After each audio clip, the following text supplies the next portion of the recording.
আজি তৃতীয় প্ৰতিবেদনলৈ আমি পুনৰ দিহিং পাটকাই ৰাষ্ট্ৰীয় উদ্যানৰ ভিতৰত উপস্থিত আছোঁ, য'ত বিগত কিছুদিন পূৰ্বে বনকৰ্মী আৰু বনদস্যুৰ মাজত গুলীয়াগুলী সংঘৰ্ষ হৈছিল, যাৰ ফলত এজনী প্ৰায় 18 বছৰ বা 20 বছৰ হ'ব 20 বছৰীয়া মাইকী হাতীৰ মৃত্যু হৈছিল। আৰু সেই বাতৰি আমি সবিস্তাৰে ধাৰাবাহিকভাৱে আমি প্ৰাগ নিউজত সম্প্ৰচাৰ কৰি আহিছিলোঁ। তাৰ ফলত ইতিমধ্যে দেখিবলৈ পোৱা গৈছে সচেতন মহলত আৰু দল সংগঠন তথা প্ৰকৃতিপ্ৰেমীৰ মাজত এক প্ৰকাৰ প্ৰতিক্ৰিয়াৰ সৃষ্টি হৈছে।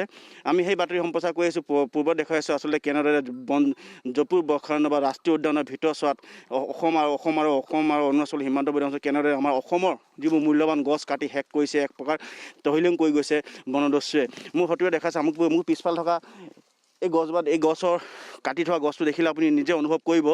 আচলতে এই প্ৰকাণ্ড মূল্যৱান গছ এনেদৰে কাটি এক ছাইডৰ পৰা আচলতে তহিলং কৰি শেষ কৰি দিছে অৰুণাচলী দুষ্কৃতিকাৰীয়ে।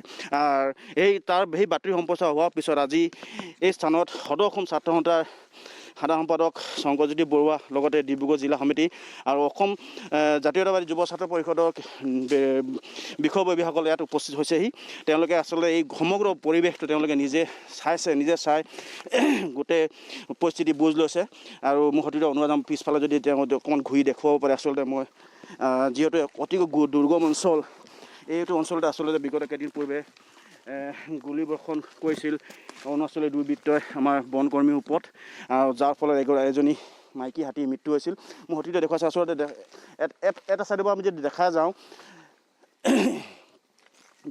যত্ন কৰিম আচলতে কেনেদৰে ডাঙৰ মূল্যৱান গছ কাটি খালী কৰি দিছে জয়পুৰ ৰাষ্ট্ৰীয় উদ্যানৰ ভিতৰত। এনেদৰে চলি আছে আচলতে বিগত কেইবা ধৰি আচলতে এনেদৰে মূল্যৱান গছবোৰ কাটি থোৱা আছে। আৰু এই গছবোৰ টনাৰ ক্ষেত্ৰত আচলতে হাতী ব্যৱহাৰ কৰিছিল অৰুণাচলৰ দুৰ্বৃত্তই, আৰু যাৰ ফলত এজনী মাইকী হাতী ইতিমধ্যে মৃত্যু হৈছে। মোৰ আমি আছুৰ বিষয়ববীয়াসকল আছে, তেওঁলোকক কথা পাতিব দিছোঁ। আচলতে প্ৰাগ নিউজত বাতৰিটো সম্প্ৰচাৰ হৈছিল বিগত কেইদিন আগে, ধাৰাবাহিকভাৱে এই বাতৰি সম্প্ৰচাৰ কৰি আছোঁ আমি।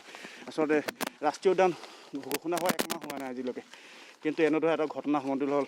মূল্যৱান গছ কাটি শেষ কৰি দিছে, এজনী নিৰীহ হাতী মৃত্যু হৈছে। আপুনি আজি নিজে আহিছে, নিজে দেখিছে কিদৰে চলি আছে ভিতৰত অৱস্থা, কি ক'ব এই ক্ষেত্ৰত আপুনি? অসমৰ 7খন ৰাষ্ট্ৰীয় উদ্যান হিচাপে ঘোষণা হোৱা দিহিং পাটকাই অভয়াৰণ্য এয়াই প্ৰথম ঘটনা নহয়। পূৰ্বতেও প্ৰাগ নিউজ, আমি সদৌ অসম ছাত্ৰ সন্থা, বিভিন্ন দল সংগঠনে আমি একেলগে অৰুণাচলী দুষ্কৃতিকাৰীয়ে কেনেকৈ বন ধ্বংস কৰিছে, কেনেকৈ মূল্যৱান গছ কাটি তেওঁলোকে ইয়াৰ পৰা লৈ গৈছে, সেই দৃশ্য বা সেই কথা বতৰাখিনি আমি নিজে আহি ইয়াত চাই গৈছিলোঁ। আৰু আমি চৰকাৰক, বন বিভাগক সেই কথা বতৰাখিনি জনাইছিলোঁ, কিন্তু কোনো ধৰণৰ গুৰুত্ব ইয়াত প্ৰদান কৰা নাই। আমি যোৱা সপ্তাহত দেখিবলৈ পালোঁ যে অৰুণাচলী দুৰ্বৃত্তই তেখেতসকলে অত্যাধুনিক মাৰণাস্ত্ৰ লৈ হাতীসহ ইয়াত বিভিন্ন মূল্যৱান গছ কাটি এফালৰ পৰা তহিলং কৰিছে। আজিও আমি ইয়াত উপস্থিত হৈছোঁ, আমাৰ লগত প্ৰাগ নিউজ আহিছে। আমি আচলতে গোটেই পৰিৱেশটো দেখি আমি আচম্বিত হৈছোঁ যে এখন ৰাষ্ট্ৰীয় উদ্যান এমাহ দিন হোৱা নাই ঘোষণা হোৱা, আৰু এই ৰাষ্ট্ৰীয় উদ্যানখনত দিন দুপৰতে বা ৰাতি মুকলিভাৱে ইয়াত দুষ্কৃতিকাৰীয়ে আহি অত্যাধুনিক মাৰণাস্ত্ৰ লৈ হাতীসহ ইয়াত কেনেকৈ বন ধ্বংস কৰিছে সেই কথা বতৰাখিনি আমি দেখিছোঁ। চৰকাৰৰ এতিয়ালৈকে গা লৰা নাই, বন মন্ত্ৰী এই ক্ষেত্ৰত কোনো ধৰণৰ তেখেতে ব্যৱস্থা গ্ৰহণ কৰা নাই। বন বিষয়াসকলৰ আচলতে ইয়াত বহুত দুৰ্বল ভূমিকা আছে।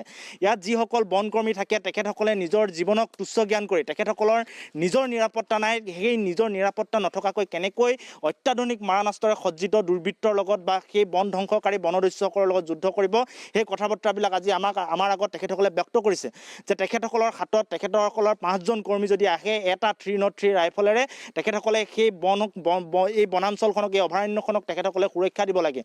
অৰ্থাৎ তেখেতসকলে নিজৰ জীৱনটোক তুচ্ছ কৰি পেলাই ইয়াত তেখেতসকলে কাৰ্যনিৰ্বাহ কৰি আছে। কিন্তু চৰকাৰে উন্নত মানৰ সা সুবিধা প্ৰদান কৰিব লাগিছিল, তেখেতসকলক উন্নত মাৰণাস্ত্ৰ প্ৰদান কৰিব লাগিছিল। থকাৰ কোনো সুবিধা নাই, খোৱাৰ কোনো সুবিধা নাই। আজি বহুদিন ধৰি ইয়াত বিজুলীৰ অভাৱত এই কেম্পত তেখেতসকলে থাকিবলগীয়া হৈছে। এই গৰমত ইয়াত পানীৰ কোনো ব্যৱস্থা নাই। অৰুণাচলৰ পাহাৰৰ পৰা পানী আনি বনকৰ্মীসকলে তাত তেখেতসকলে জীৱন নিৰ্বাহ কৰিছে। তাৰ পাছতো চৰকাৰে কোনো ধৰণৰ গুৰুত্ব আৰোপ নকৰাটো আচলতে সঁচাকৈ দুৰ্ভাগ্যজনক কথা। আৰু এনেদৰে যদি থাকে এই 7খন ৰাষ্ট্ৰীয় উদ্যান ধ্বংস হ'বলৈ কিন্তু বেছিদিন নালাগিব। চৰকাৰৰ গা লৰিব লাগিছিল। মুখ্যমন্ত্ৰী মহোদয়ে প্ৰতিটো বিষয়তে তৎপৰতা দেখুওৱা আমাৰ পৰিলক্ষিত হৈছে। এই বন কেনেকৈ ৰক্ষা কৰিব পাৰি, অভয়াৰণ্যসমূহ কেনেকৈ ৰক্ষা কৰিব পাৰি, তাৰ কাৰণে বিহিত ব্যৱস্থা গ্ৰহণ কৰক। বন সুৰক্ষা দিয়া কৰ্মীসকলক অত্যাধুনিক মাৰণাস্ত্ৰৰে তেখেতসকলক সুসজ্জিত কৰক, যাতে দুৰ্বৃত্তৰ লগত তেখেতসকলে মোকাবিলা কৰিব পাৰে। আৰু ইয়াত আচলতে অৰুণাচলী দুৰ্বৃত্তই সঘনে অহা যোৱা কৰে আৰু প্ৰতিটো দিনে তেখেতসকলে ইয়াৰ পৰা মূল্যৱান গছ ইয়াৰ পৰা লৈ যায়। মৃতদেহটো পৰি আছে হাতীৰ। আচলতে এটা খুব দুখজনক পৰিৱেশ। ইয়াত জীৱ জন্তুৰ হত্যা হৈছে, মূল্যৱান গছ গছনিৰ ইয়াত ধ্বংস হৈছে। গতিকে এই গোটেই পৰিৱেশটো চৰকাৰে নজৰ দিয়া উচিত পদক্ষেপ গ্ৰহণ কৰক। মুখ্যমন্ত্ৰীক আমি আহ্বান জনাইছোঁ, বন মন্ত্ৰীক আমি আহ্বান জনাইছোঁ, চৰকাৰৰ বিষয়াসকলক আমি আহ্বান জনাই সামৰিক বাহিনী ইয়াত প্ৰদান কৰক, বন সুৰক্ষা কৰ্মীসকলক তেখেতসকলে